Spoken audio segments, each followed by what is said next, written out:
एक आदमी जिसका नाम रहीम था, जो बहुत नेक और शरीफ इंसान था, जिसने कभी अपनी जिंदगी में किसी गैर औरत को बुरी निगाह से नहीं देखा। उस आदमी के घर की हालत बहुत खराब हो गई थी। नौबत यहां तक पहुंच गई कि घर में फाके हो गए। उस आदमी की एक जवान बेटी थी। जब फाके हद से बढ़ गए तो वो लड़की अपने छोटे बहन भाई की हालत देखकर बहुत परेशान होने लगी। उसके दिमाग में तरह तरह के सवाल उठने लगे। उसने सोचा कि क्यों ना मैं घर से निकलकर किसी काम की तलाश करूं, जिससे मैं अपने घर वालों का पेट भर सकूं। उस लड़की ने यह सोचकर घर से बाहर अपने कदम निकाल लिए और काम की तलाश में बाजार में निकल पड़ी।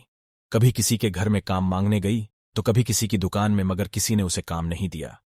वो थक हार कर अपने घर वापस लौट आई।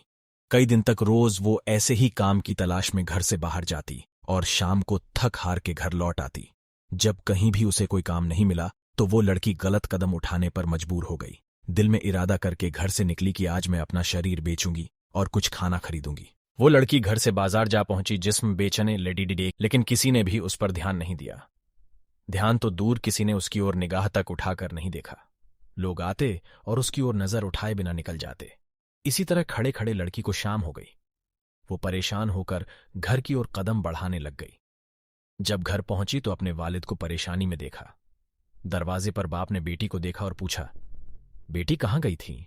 लड़की अपने वालिद की बात सुनकर उनके पैरों में गिरकर रोने लगी और माफी मांगने लगी, और फिर रो रोकर सारा माजरा बयान किया कि अब्बा हुजूर, मुझसे अपने भूख से बिलखते हुए भाई बहन की हालत देखी नहीं गई और मैं मजबूर होकर जिस्म बेचने गई थी, लेकिन एक भी आदमी ने भी मेरी तरफ नजर तक उठाकर नहीं देखा।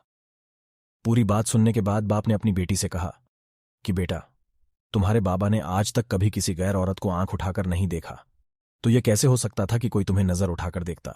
सबक इसलिए अपनी गंदी निगाह किसी औरत पर मत डालो, क्योंकि नजर गर्म बीज होता है, जैसा बोगे कल को वैसा ही पाओगे। आज आप अपने आप को खबरदार करेंगे तो कल तुम्हारी औलाद भी महफूज रहेगी।